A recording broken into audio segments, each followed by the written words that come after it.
Today is October 1st, 2025, and we are kicking off 31 days of Halloween. Not to say I'm going to be releasing a video every day this month. I just want everyone to know that technically every day in October is Halloween Eve.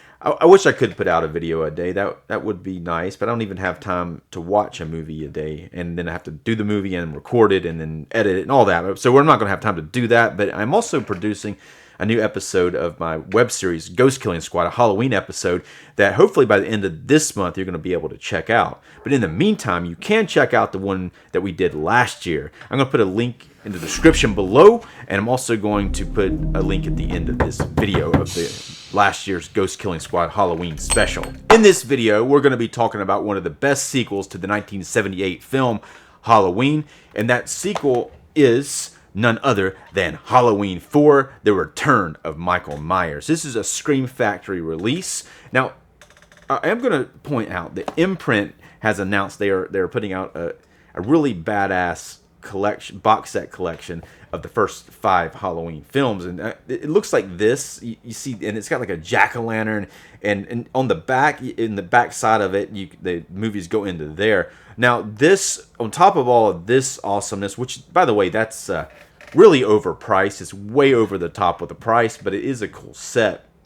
But one cool thing about it, these in the Imprint set, they are still books, and also there's going to be a new 4K transfer that is a little different than this one. Now, this one is really nice, and we're going to talk about the transfer in this video. The one for the Imprint one apparently is going to have an HDR grading, Dolby Vision, which is going to make it like a little bit better than this 4K transfer. But not to say this one's bad, because we are going to talk about this transfer. We're going to take a look at this packaging. I'm also going to talk about my impressions of this movie the first time I saw it and upon this rewatch. And if you haven't done so already, if you would like this video, I'm Dave Watkins, Watkins Films. Previously, Scream Factory did release a fairly amazing Halloween box set that had all the Halloween films to date at that time, and this is what it looked like. And for a while, that was kind of like a grail item where a lot of people either that didn't have it really wanted it, or it was like kind of out of price for some people too. But it was one that was hard to get for a while, and that was a Blu-ray set. I did snag this one, which has the same movies in it. I got this one from Walmart, and it has all of the films up until the Rob Zombie's Halloween and Halloween 2. Now, those two films, Rob Zombie's Halloween and Halloween 2, have not yet gotten 4K releases. They're only in this set. And I think you buy them individually, but they don't have like a Scream Factory set. They don't have a Scream Factory release. They don't have the rights to them. And so in 2021, Scream Factory started releasing 4K releases of all the Halloween films, like the one I showed you a few minutes ago, the original Halloween. But they had these new slip boxes on them, and on the inside, you had a reversible cover. There's the original Halloween 2. And also Halloween, here's a Halloween 3, which I've also got the t-shirt on for that. I'm a fan of Halloween 3. A lot of people don't like it, but I dig it. So let's talk a little bit about the history of the films up until 4. I'm not going to go past 4, but the first 6 films follow the timeline. And after the 6th film, they kind of reboot the whole thing. There's a light reboot in 4. But it doesn't necessarily take back anything that happened before. Now, let's talk a little bit just about the plot quickly, for those who don't know. The first film is Michael Myers comes to town, and he kills some people, all that. And then Dr. Loomis is his psychiatrist, and he comes and hunts him down. And at the end, he shoots him, and he falls off the deck or the back of the house, and then he disappears into the woods. And then the next movie, they added a new layer to it. They made the first one has Jamie Lee Curtis in it. It's the final girl of the first one. She plays Laurie Strode. And in the second one, Laurie Strode returns, but this time it turns out she is Michael Myers' sister. So they kind of added that whole plot point to it. And in that film, and Halloween 2 takes place on the same night as the original Halloween, and most of it takes place inside of a hospital where Laurie is, and Loomis is out doing his own investigation and kind of just going around and doing. Loomis is often investigating, and then he ends up at the hospital at the end. Now for a little bit of spoilers for those who haven't seen it, at the end of it, Loomis does corner Michael Myers in the basement of the hospital, and they both get blown up. assuming to smithereens. The whole hospital's on fire, engulfed in flames, and technically, those two characters were killed at the end of Halloween 2.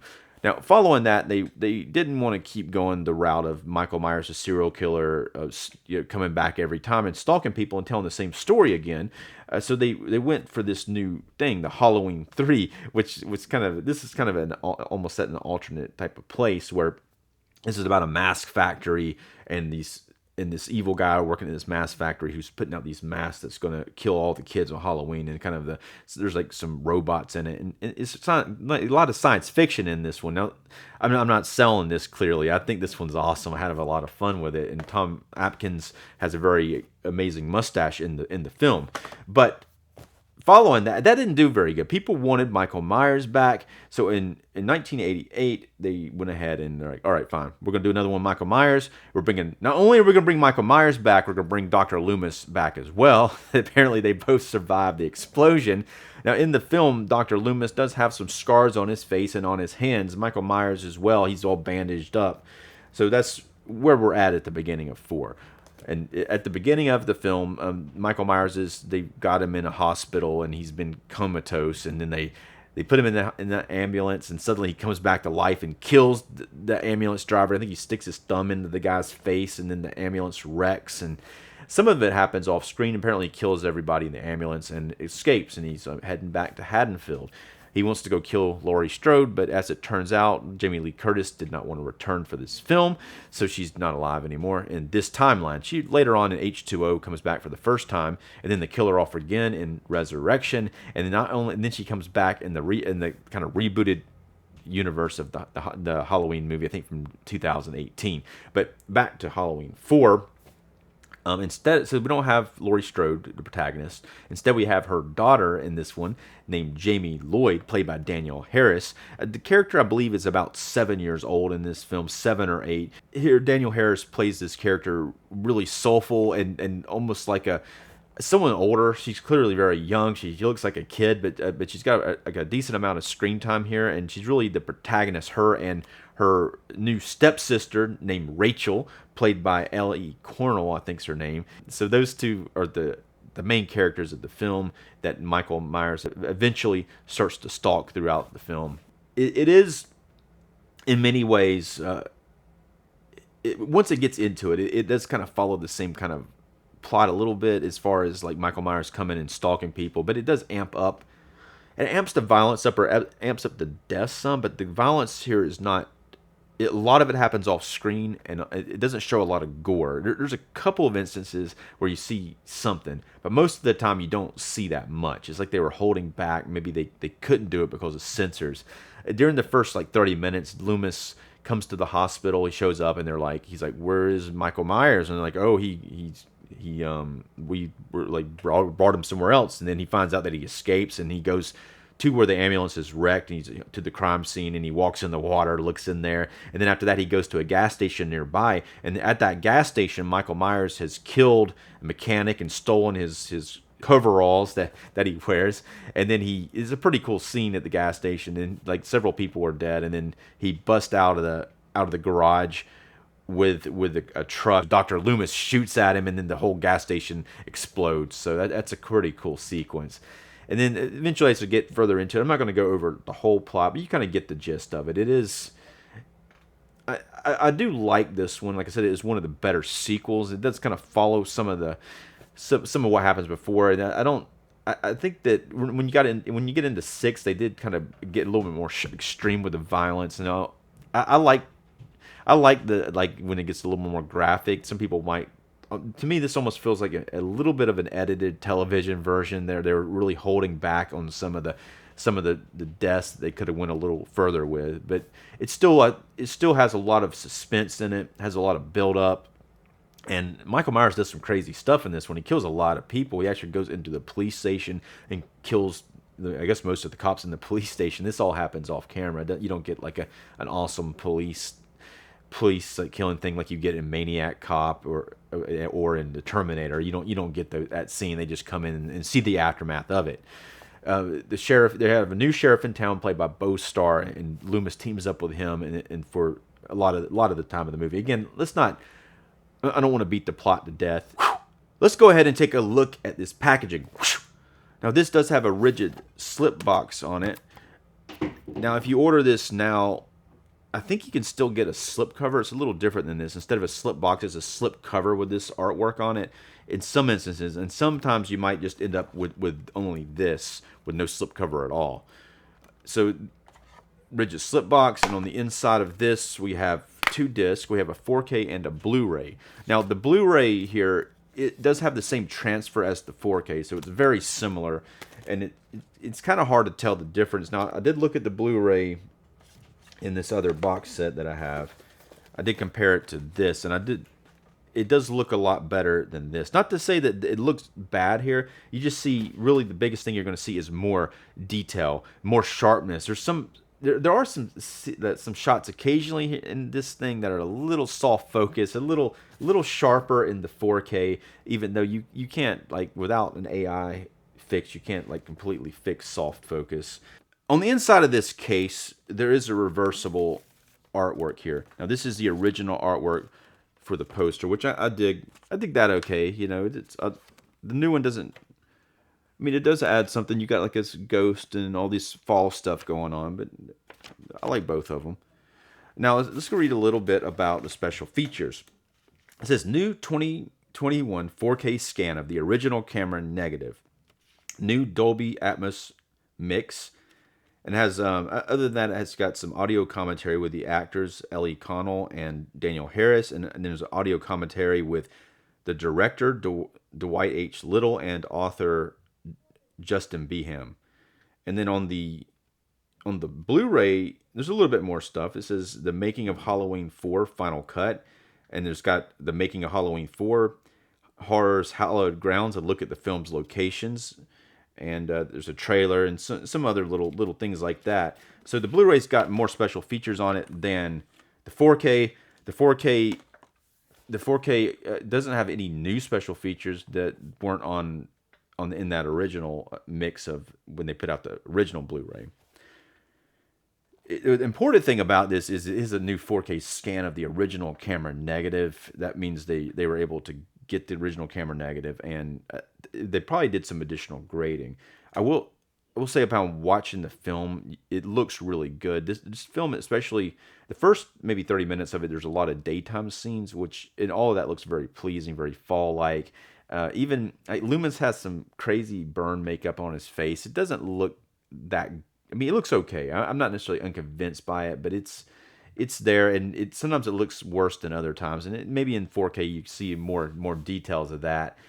But as far as, like, especially in the second half of the film, or maybe I think it's about 30 minutes into the film, it gets dark and they start to trick or treat. There's a pretty cool trick or treat sequence. They go to a lot of houses. There's some decorations, some Halloween lights, and all this like the darkness, the nighttime darkness with these lights. It all looks very, very pleasing. It's got a very Halloween feel to it. Now, the first thing when you first pop this in, you start watching this film. I didn't mention this before. There is a very amazing opening sequence with a bunch of fall. It's daytime, and you see a bunch of fall different things up as the credits are going on. Some fall decorations outside, and it's some like there's some mist going on and some sunset looking things. I've always liked the opening sequence, but it looks a lot better in 4K. You see a lot more detail, especially in the deep back. Unlike the first three films, they had this opening sequence, which I really liked. This one kind of broke away from that, where it was just like a jack-o'-lantern, and the credits would come on over the jack-o'-lantern as the theme song played. I remember as a kid, after trick-or-treating on Halloween, we'd come back, and it was like all of a sudden that would come on TV, and then we would hear that music. And at the time we were too young. My parents wouldn't let me and my brother watch the film, but we heard it come on, and then they're like, okay, you guys need to go to bed, or you guys need to turn this off. But I do remember that, and Halloween 1 and 2 come on like that. The third one comes on similarly, but it has like a pumpkin, like an electronic, like digital pumpkin that they're making for this TV thing, and a similar type of opening thing, just a little different. But this one has these really nice naturey shots. Now, as far as, I think the skin tones look very natural throughout this, depending on the lighting, but it's not like, they don't do any crazy grading. It's all natural grading. and so it looks very natural for each of the lighting setups. Sharpness is quite pleasing for the most part. It looks a lot more sharp than the Blu-ray, the Blu-ray from the collection set. The It doesn't have HDR grading, but I think even though that is the case, I do think that it looks really good. And I think that even with the HDR grading, I don't think it's going to change it that much. Because I looked at this compared to the Blu-ray, the colors in this kind of pop out a lot more in the 4K than they do in the Blu-ray. Now, I'm not saying the Blu-ray is bad. I thought it was pretty good, but the 4K just definitely enhances the whole experience. I remember like just looking at a couple of things, like one of the first times you see Jamie, she's sitting on the couch, and this like it looks good in the Blu-ray, maybe a little more blue, but it looks more subtle with the colors in the 4K. And it's hard to really describe without showing it to you. Here, maybe I'll show you. Now, you probably won't be able to see it, but here's what the Blu-ray looked like, and here's the 4K. And I'm going to show you a couple other examples, but it's not a huge difference. Here's one of Loomis that was slightly out of focus, and then here's one from the 4K, which looked a little bit more in focus. So this movie was shot on film, and it's very filmic.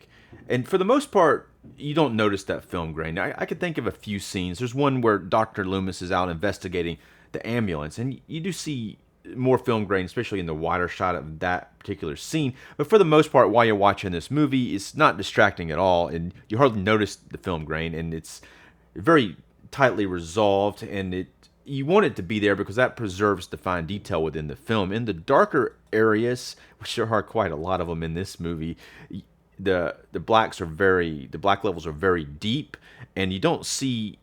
I didn't notice any film noise in those areas. It looked very the way that it's supposed to look, not distracting, and very dark in those areas, which I think works very well in this film. Now, let's talk about Michael Myers and his mask and the portrayal that I do like the portrayal. I think that some people seem not to like this mask. It does seem a little inconsistent in some of the areas, but you don't necessarily see him that often. And when you do see him, it's cut together like quick cuts, and oftentimes he is in the shadows, so you don't see a lot of detail on his mask a lot of times, but sometimes you do. I think they didn't have the original mask from the first two films. They had to recreate it. I think it looks somewhat similar, but I do see a lot of people really dissing on the way the mask looks here. But I do like his portrayal. I think he puts it's played by two different people, and I think they put a lot of effort into this portrayal. And the way that when there's this truck scene where Michael Myers is these vigilantes are trying to stop him, and he gets in the back of this truck and he fights two of them, and then he kills this other guy in the front of the truck, which is probably the most gruesome death. He reaches his hand in there and just like rips the guy's neck open. And that's the most gruesome death and the most graphic one in the film. But that's a pretty cool sequence, and you see him pretty good. But like again, they do cut this really quick when anytime Michael Myers is involved in a scene. Let's go ahead and rate this film on a scale from 1 to 5, 1 being the lowest and 5 being the highest. I'm going to give Halloween 4. I'm going to give it a 4-star rating. Like I said before, I do think this is one of the better Halloween sequels. I think the first one is the best one. I have a really soft spot for the third one, but this one I'm going to give it a 4. I'm going to give Scream Factory's release here. I'm also going to give it a 4.5-star rating. I think I really like their slip box here, and I like the way that they've released these individually. And right now they've released all of them, all of the first. They released the first 6. They released Halloween H2O, Halloween Resurrection. They haven't released anything after that, including the Rob Zombies and the new trilogy that they put out starting in 2018. But anyway, let me know what you think about Halloween 4, and let me know if you plan on celebrating Halloween all October. Now, I'm going to put 2 boxes here. Now, the first box here, now this is a link to see my review of Halloween 3 from last year. And on the bottom here is that Ghost Killing Squad episode from last year that you can check out. And if you would like this video, I'm Dave Watkins, Watkins Films. Thanks for watching.